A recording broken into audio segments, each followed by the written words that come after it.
Hello, everyone. Thank you so much for joining us this afternoon. I'm Jessica Hellman, Director of the Institute on the Environment. The Institute on the Environment is an interdisciplinary hub committed to bringing people together to address complex shared challenges and sustainability. That's what we're all here today to do. We're going to share knowledge and forge connections through gatherings like this one, all toward helping to build a future where people and planet prosper together.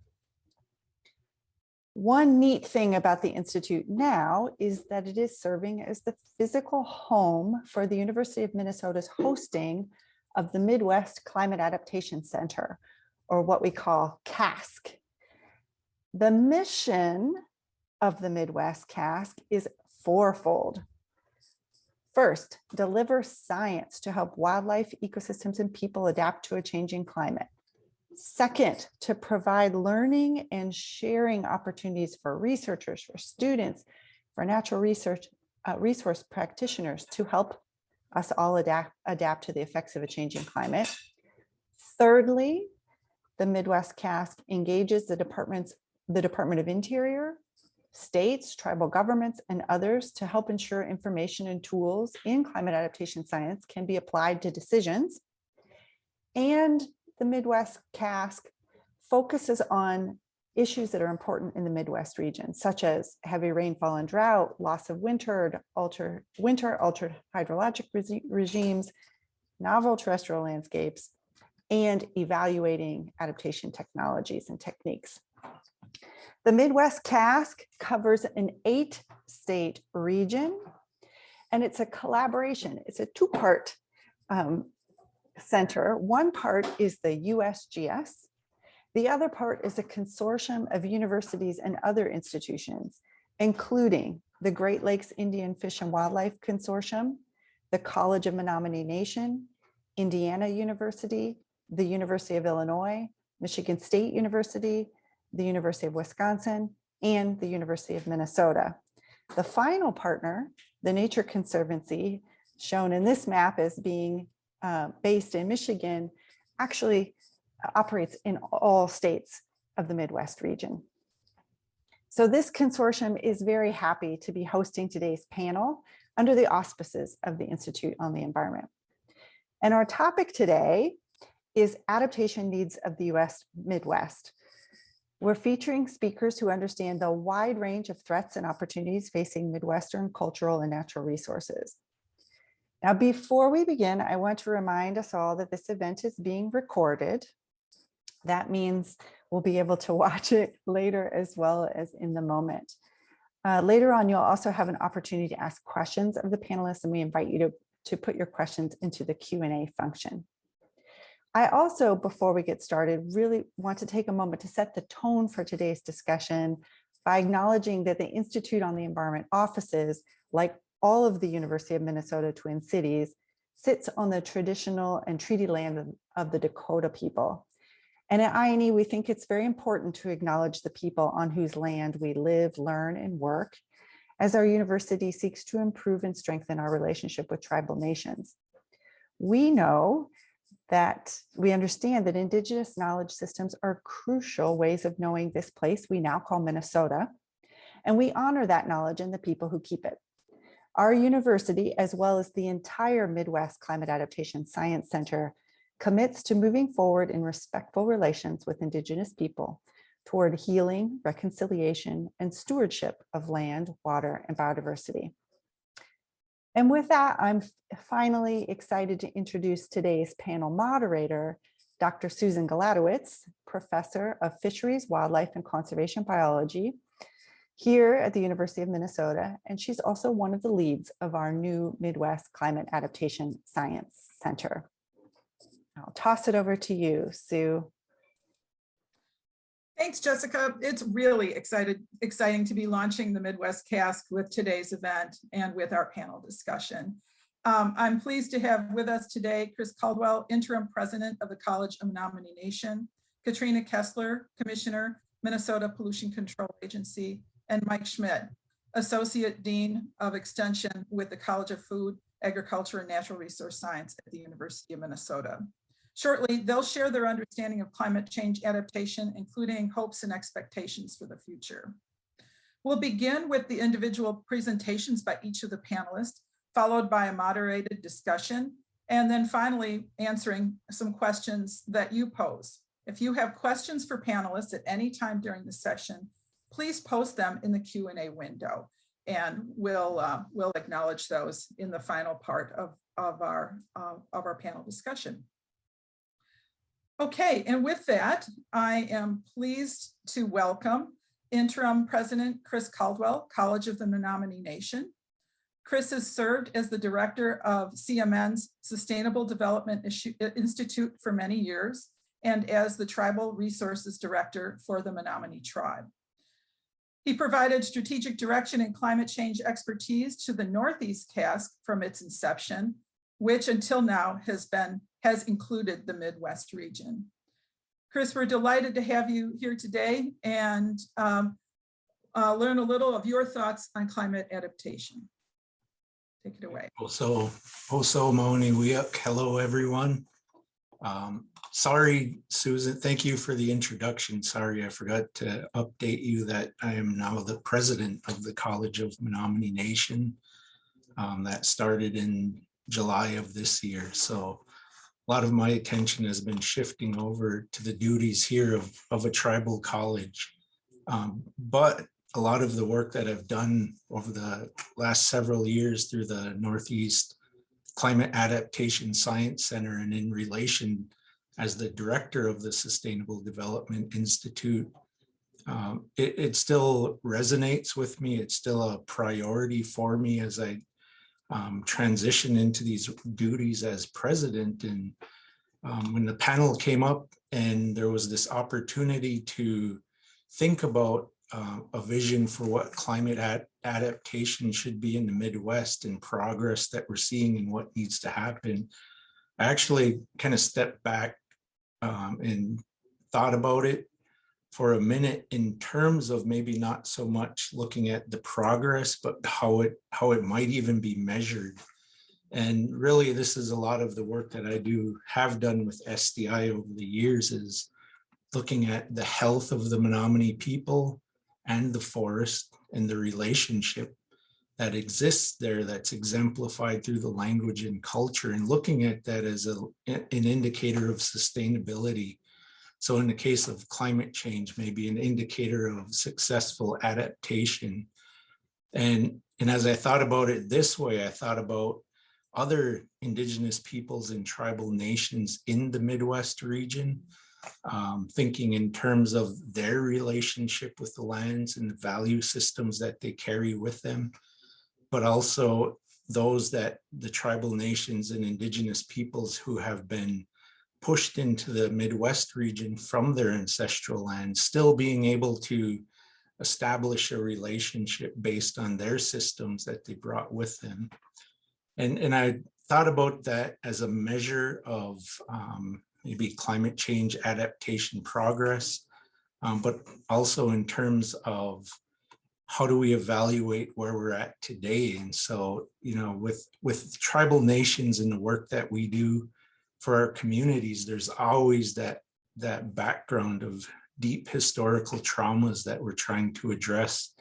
So we try to protect the language and the culture and the issues we face today with health, the drug epidemics, suicide crisis, and developing economics for our community while we consider all of that, on top of now thinking of this idea of what is climate change and how is that going to impact us and how do we develop solutions for that. One of the things that, as I thought about that really exemplified if we measure progress or what might be solutions, is the work that we had done a few years ago with Great Lakes Indian Fish and Wildlife Commission, 1854 Minnesota Treaty Authority, the United Tribes of Michigan, and other tribal folks that were focusing on this issue. And eventually the work that came out was the tribal adaptation menu. And as I thought about this panel and went back to what is important, or what are things we should be thinking about. The menu itself, I think, really represents wrestling with that idea of how we maintain language and culture as our guide for addressing these complex human environmental issues that we're faced with, like climate change. And I think it really established an example for not only Indigenous peoples working in these systems on behalf of their tribes, but also non-Indigenous peoples looking to work with tribes for the benefit of broader society, but also in relation to tribal interests. So that was one of the big examples that came up in my mind as I thought about the question.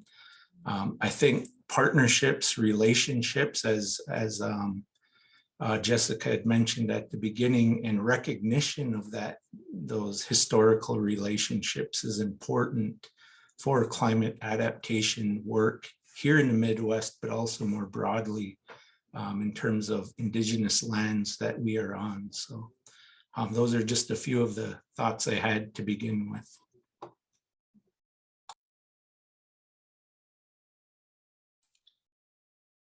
Thanks, President Caldwell. And it's wonderful to be able to address you as president rather than interim president.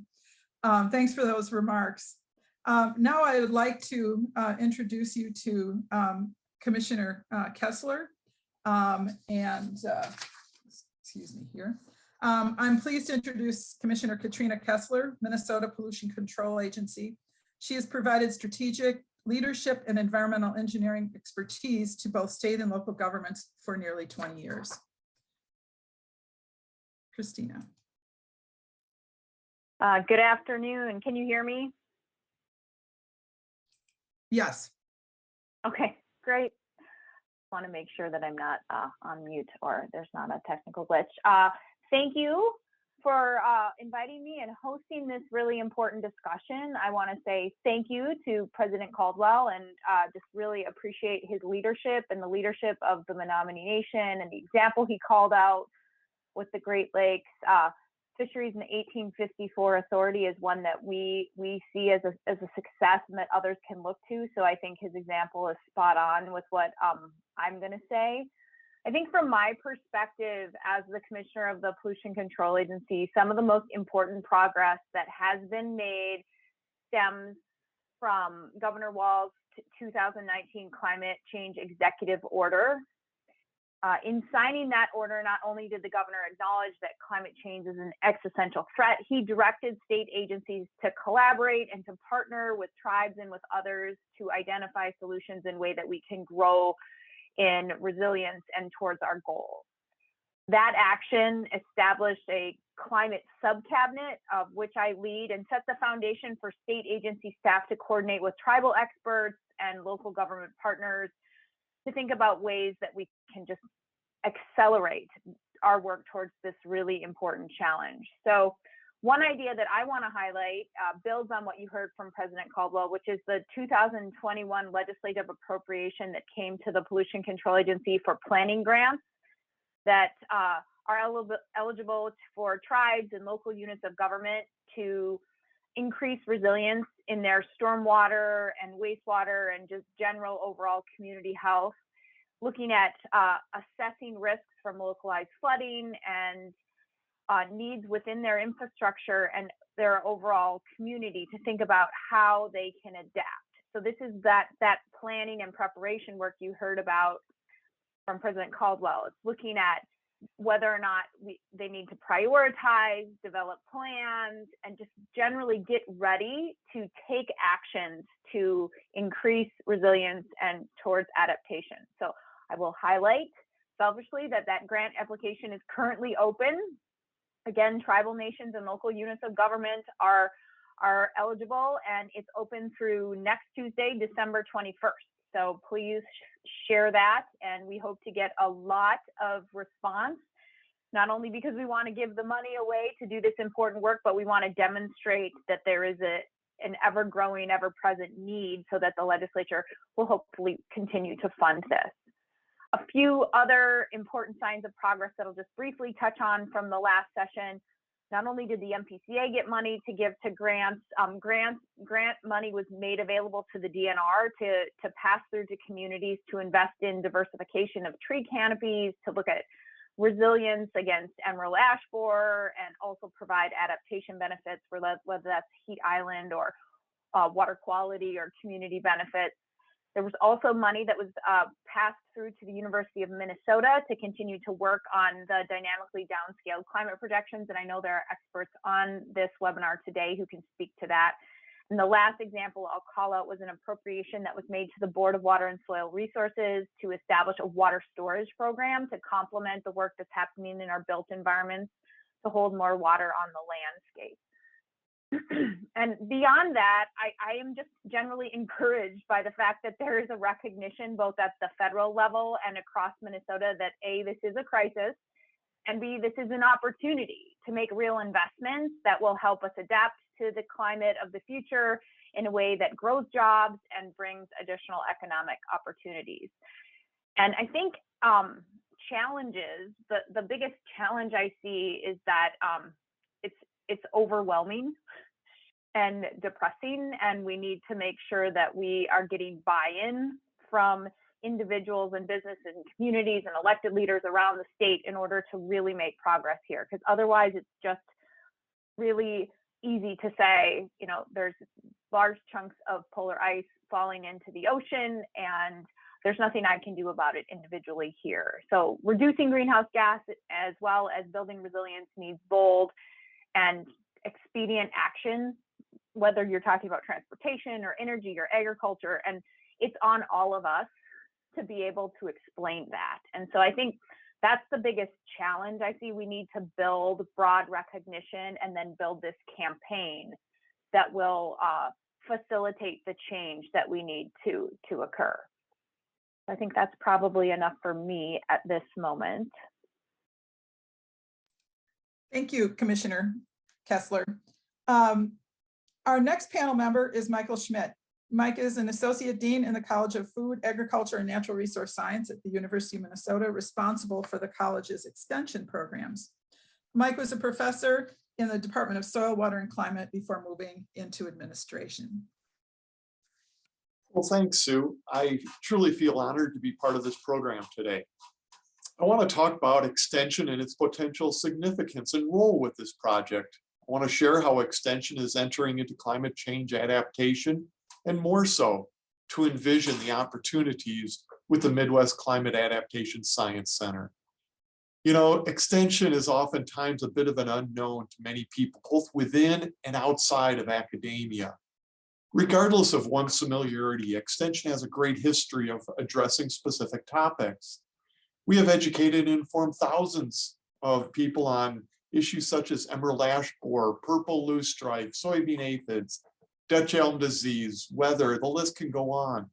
Right? Rather singular topics, yet at times even a bit reductionist in our approach. Note, however, these topics have a connection to climate adaptation today.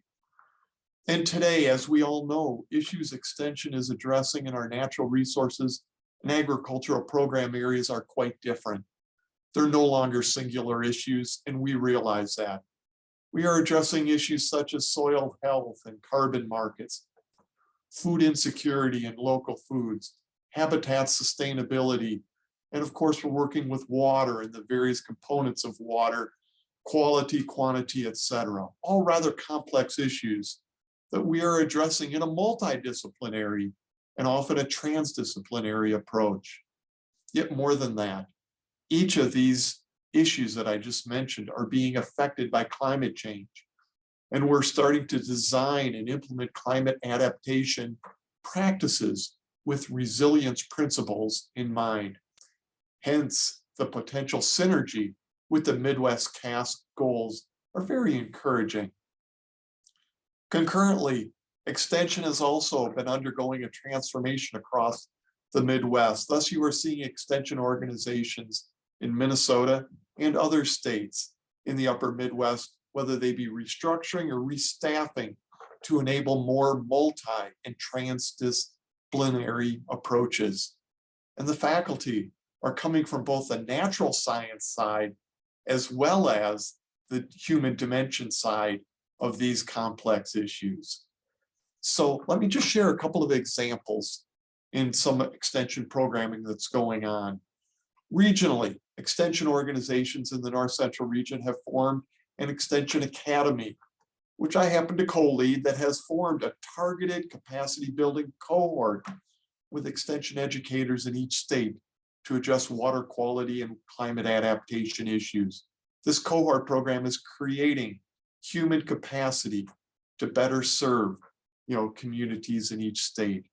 Concurrently in the same arena, extension organizations across the North Central region have been a vital part of the North Central Region Water Network, which has climate adaptation as one of its primary goals. This group, based at the University of Wisconsin, yet composed of personnel from all states, is creating educational opportunities and resources for end users.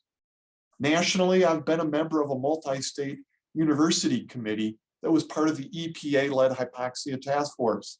State extension and research faculty from states along the Mississippi River came together to work with federal and state agencies. Noteworthy is that half of the faculty were soil scientists, hydrologists, engineers, and the other half were rural sociologists, behavioral economists, policy experts. I hope you're seeing a trend in how extension is evolving to address these huge climate adaptation issues, building capacity, the people, in addition to resources. But all of this collective effort still needs local engagement. And extension in Minnesota and other states take pride in having local county infrastructure. We realize that we do not reach all folks, but we have an infrastructure that does get into most of these communities. And let's face it, communities are where impact happens. So capacity in communities can be greatly enhanced through existing and collaboration with extension and other organizations. We look forward to digging in. Thank you.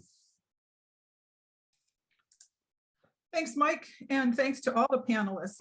I have a few questions that can really emerge from the remarks from all of you, and I'll stay with Mike here and follow up on some of his just recent remarks.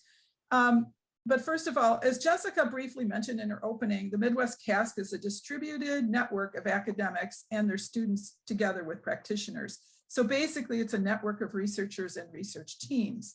And we're really grateful to have the opportunity to have all of this research capacity, hopefully linked effectively with community members and community partners and stakeholders. And to Mike, Extension has a long history of stakeholder engaged research. And I was wondering if you can share with us what you see are some of the key aspects of highly effective relationships between researchers and stakeholders. Oh, that's a great question, Sue. And I think that relationship is truly critical to success in creating ultimate impacts. And I think what Extension has added to the mix is that Extension has provided that engagement piece.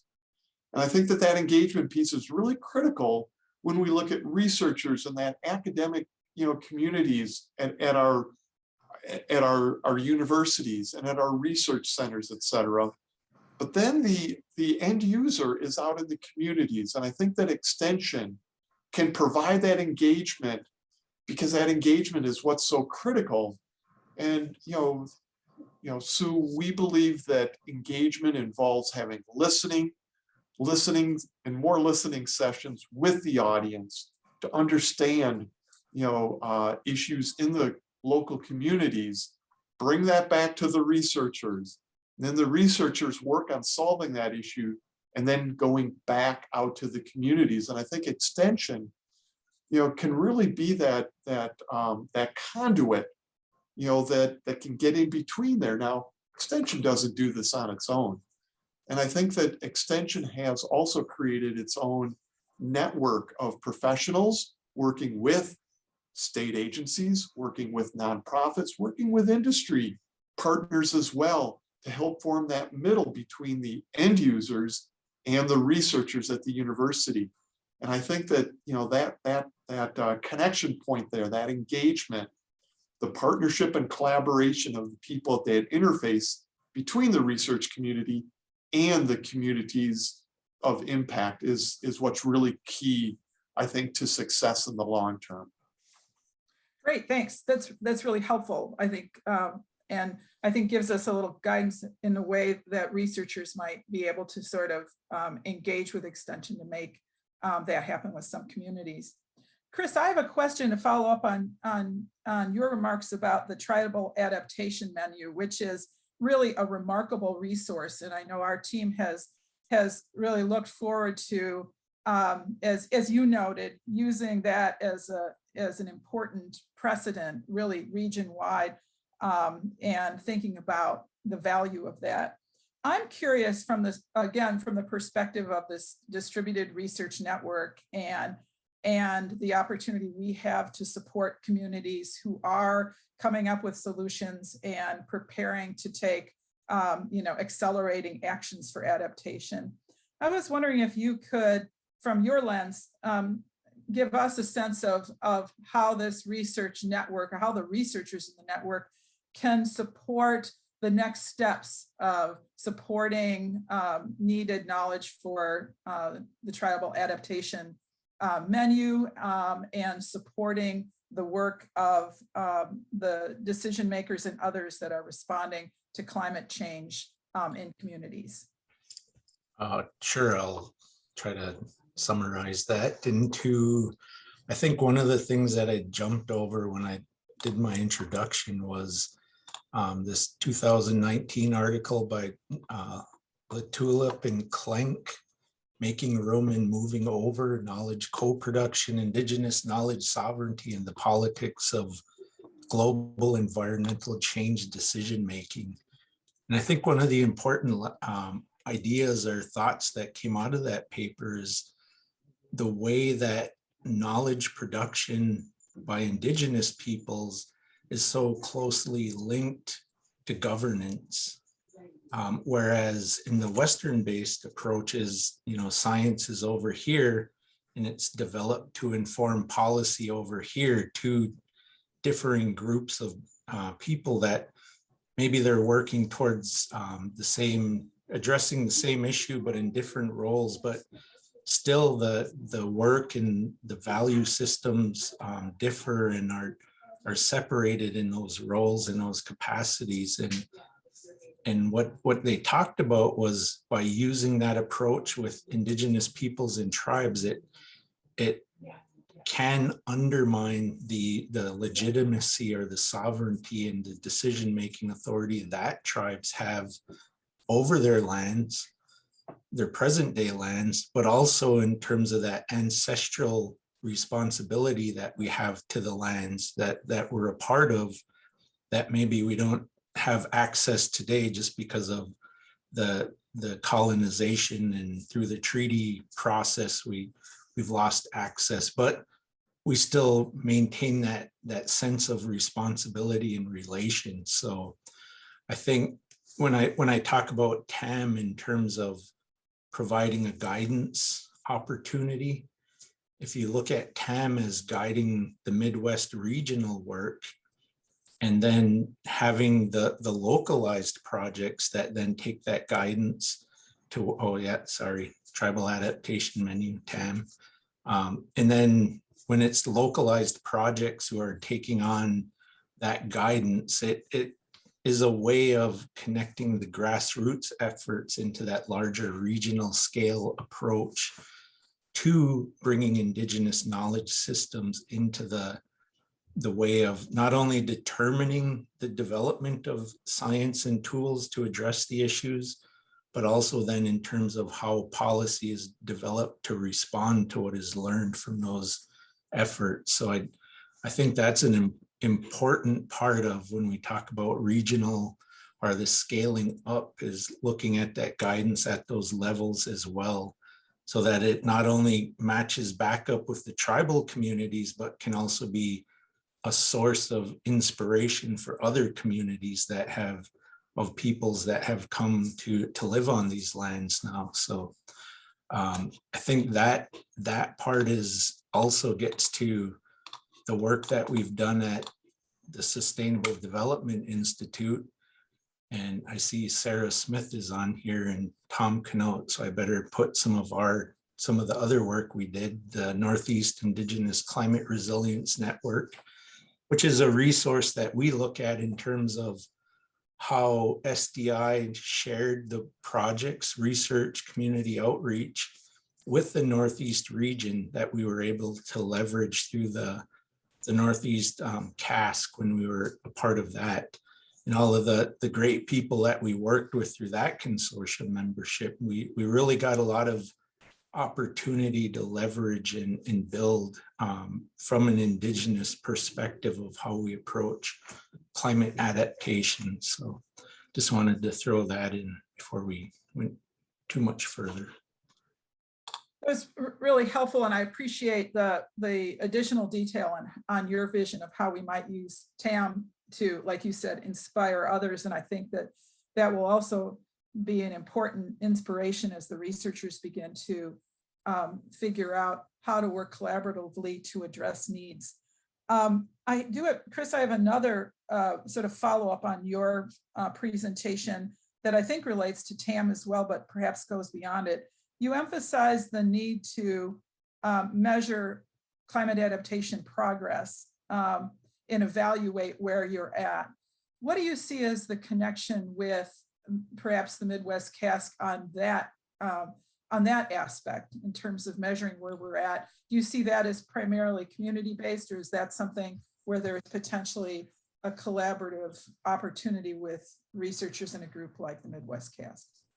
I think that can be a part of it, but I think the view is, as I see it, a bit more expansive in terms of and specific to the community of the language and culture that we're working to. For us, Menominee, the dire state of our language in terms of first language speakers of Menominee who are still alive is below 10, maybe even 5 at this point. Although there's revitalization efforts going on now, it's still a big push, an uphill push to address it. And so I see that as important in terms of community level, but then also in terms of just getting more people aware of what we're trying to accomplish so that we're not battling against other issues. I see in the comments, the discussions on the fracking sites. The Menominee have been involved in that issue with the Back 40 mine, where the proposed mine is set to dig up the area of our origin story at the mouth of the Menominee River. And so that's been a long time struggle of the tribe pushing back against that, but also linking with external non-Indigenous partners who have a similar vision for protecting the resource in the land. And so I see similar ways of approaching relational work like that. And it's, like I said, it's a multi-scale, regional to the community level.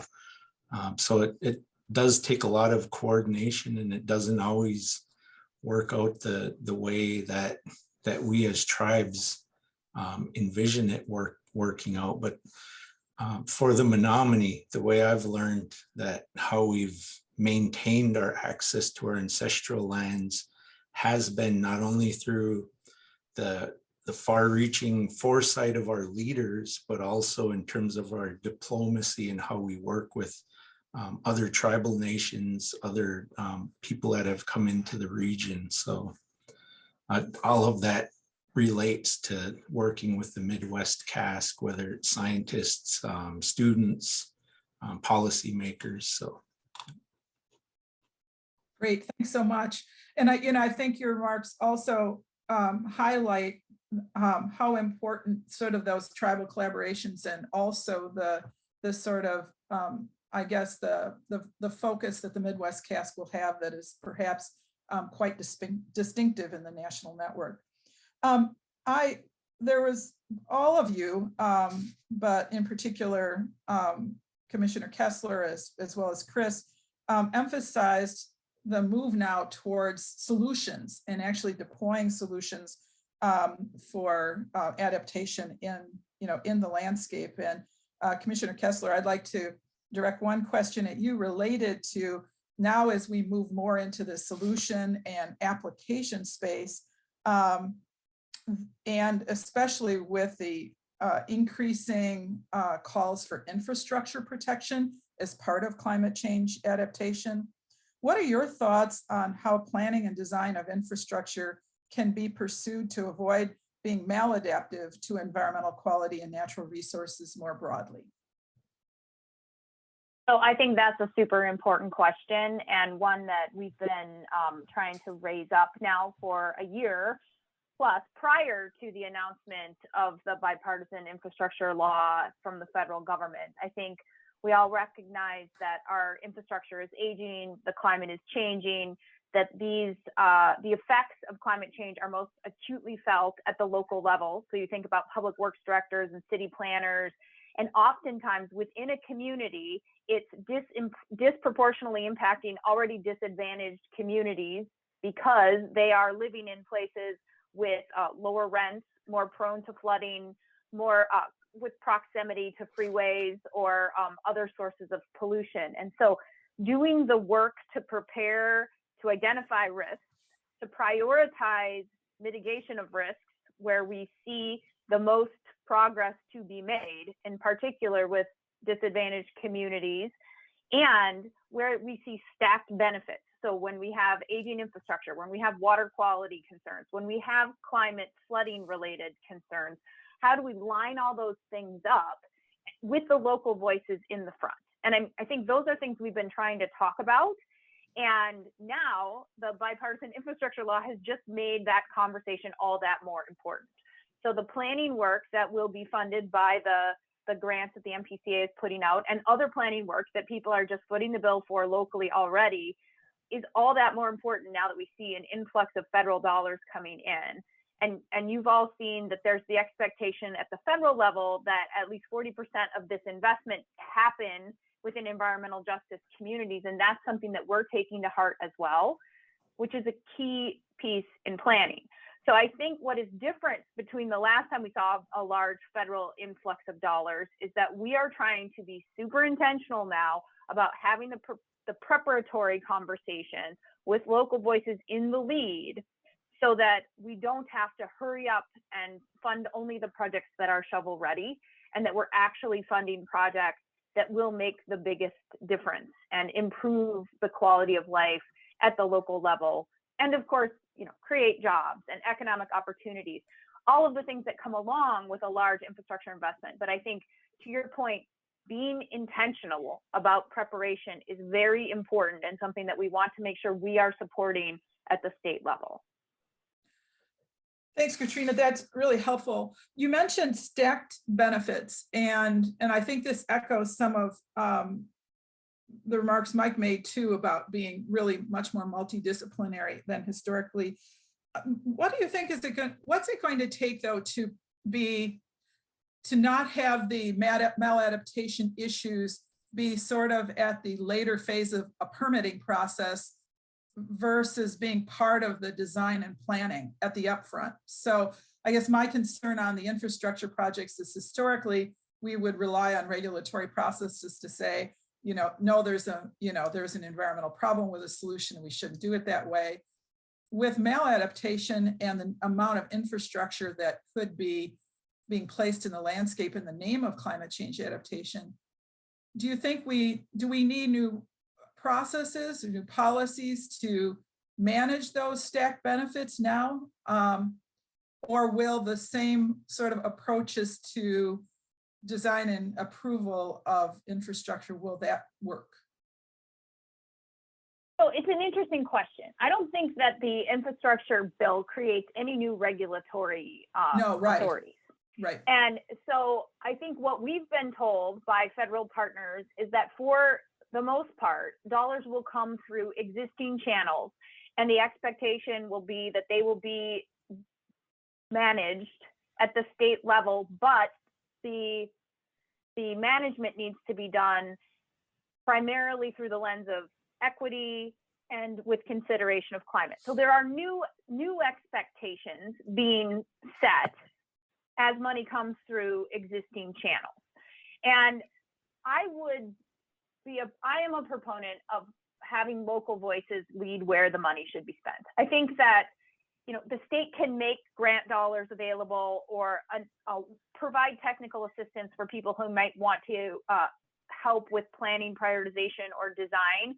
But from my time at the local government level, I think you're going to get the best, most meaningful solution when you have the local people telling you, this is our problem. We want to have options that we see ourselves in as the solution. And so I don't know that we're proposing anything new at this point. I think there will be more boxes to check when you're applying for money, and it'll say things like, have you done climate adaptation planning? And have you addressed environmental justice communities within your municipality or within your geographic area? And if you have, the expectation is that you would move up the queue in terms of prioritization for funding. And if that doesn't work, we can always fall back on the idea of needing additional authorities. But I mean, that's just creating more bureaucratic process where I would hope that we wouldn't need to do that. Thanks, that's really helpful. I'm going to switch over now. I have about 3 times as many questions. I'd love to keep going, asking you guys questions for another hour, but that won't work with our schedule. We do have quite a few questions coming in from the audience, and I'd like to have some of those brought up now. And here is, this one is directed for you, Chris. How might the CASC, in collaboration with the historic preservation efforts in tribal nations, support protecting and promoting the preservation of historical resources vulnerable to climate change? I'm not as read up in terms of Historic Preservation Act or TIPO work, but I would think that the TIPOs, the Tribal Historic Preservation Officers, would be ones to be in direct consultation with. There was actually a program in the Southwest where they were conservation corps, the youth conservation corps that were dedicated to helping with remediation or actual working, carrying out projects to actually physically protect these sites if that's what was needed. So I think that combination of both policy advocacy is important, but also on the ground initiatives are, you know, people actually doing things on the land. So I don't see it as just one particular focus. Yeah, shoreline erosion, flooding. Yep. So I could see those as being helpful. Great, thanks. Yeah, thanks. That gets us going on that. For Katrina, we've had a number of questions come in that relate to decisions on large projects like Line 3. And I think to maybe generalize for our purposes for, you know, thinking about the Midwest CASC and climate change adaptation in particular, and it does connect to our last conversation, Katrina, is the issue here is on projects like Line 3, moving forward, do you see that climate change adaptation will be a greater part of those kinds of decisions in how projects like that proceed?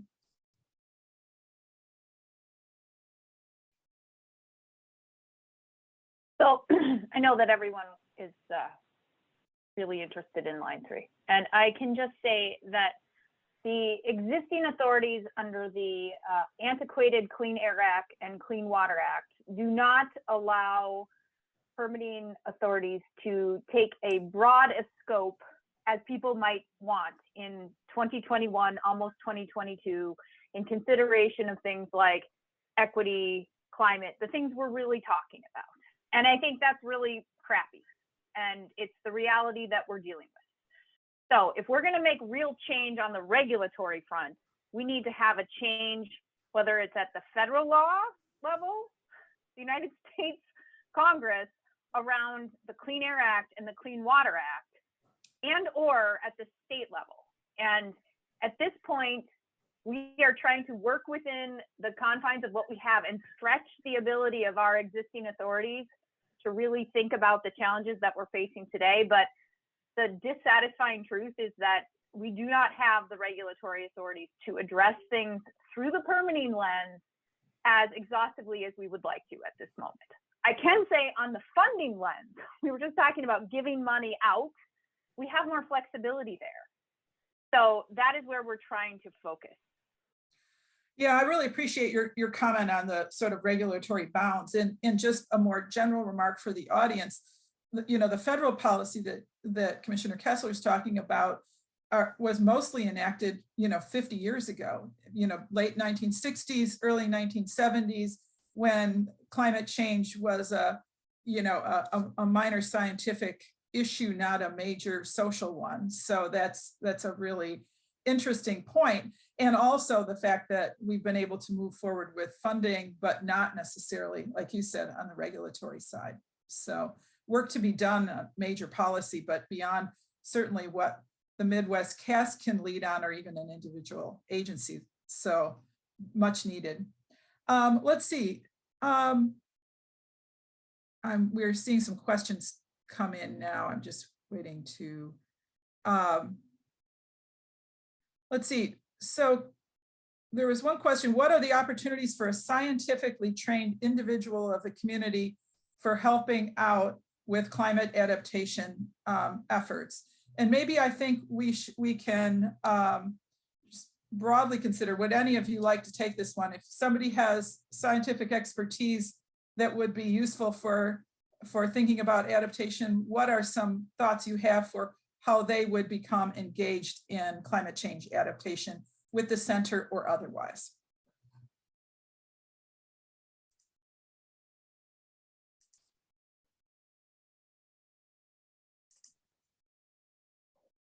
So Susan, this is Katrina. I can't turn my camera on, but I will say that at the state level, we are currently working on building a climate action framework, and that we've just started that and had consultation and coordination with tribes to get their input and their ideas on that initial framework. And it's going to go out for a broader review by interested people in the coming year.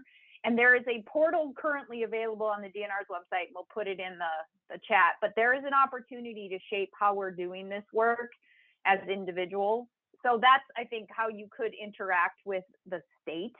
I would say that most local governments are now putting together their own, whether you call it asset management plan or extreme weather readiness plan. There are opportunities, whether it's with a watershed district or a city or a county. I think there are ways to engage, and certainly we all become smarter when we have more smarter voices and more diverse voices at the table. So I would encourage individuals to engage at all levels if they're interested. Yeah, thanks for that. I think from the standpoint, of being part of watershed district boards, other citizens advisory boards, especially if you've got relevant expertise. The other thing too is if you have specialized expertise, look for citizen science opportunities for assisting various organizations, local government, state government, with various monitoring programs that are ongoing. A lot of what our understanding of what needs to happen will be based on clues from phenology and understanding trends in, say, water quality and the status of declining species. And I think citizen science opportunities are going to be one that people can pursue that in so many different ways, as well as being part of advisory boards. Okay, let's see. I think we might be now ready. Actually, I think we will need to hand it back to Jessica to wrap up. So I'm going to toss it back to you, Jessica, and take it from there. Thank you to Katrina, to Chris, to Mike, for your thoughts and wisdom and responses to our question. Much appreciated. Yes, very much appreciated. And thank you, Sue Galatowitsch, for moderating this conversation today. This is just the very beginning of work that we will be doing, the USGS and the Midwest Climate Adaptation Science Center Consortium collaboratively. So it's fun to get started with some expert consultation on what our region needs and the issues that are facing us. I certainly can appreciate the richness of many interacting factors that were revealed in just the last few minutes. So I'd like to thank all of you for attending, but I want to end with a couple of very quick announcements. First, I would like to ask for your help. And Kimberly, can we throw the slides back up? Great, thank you. I would like to ask for your help in spreading the word about 2 new jobs that have just come open involving the Midwest Climate Adaptation Center. One of the jobs is to lead communications and to help keep our distributed network coordinated. The other is a project manager that will interact with all of the different consortium members as we do our work through the Midwest CASC. Information about these jobs can be found on the employment section of the Institute on the Environment's website, which is the link you see there. You can also find them on the jobs page of the U of M, and I think they're posted now on LinkedIn as well. Or you can follow me on Twitter, where I've been tweeting about them quite a bit. The second thing, and thank you very much, please pass that around. These are very important positions for our work, and we're eager to attract new colleagues.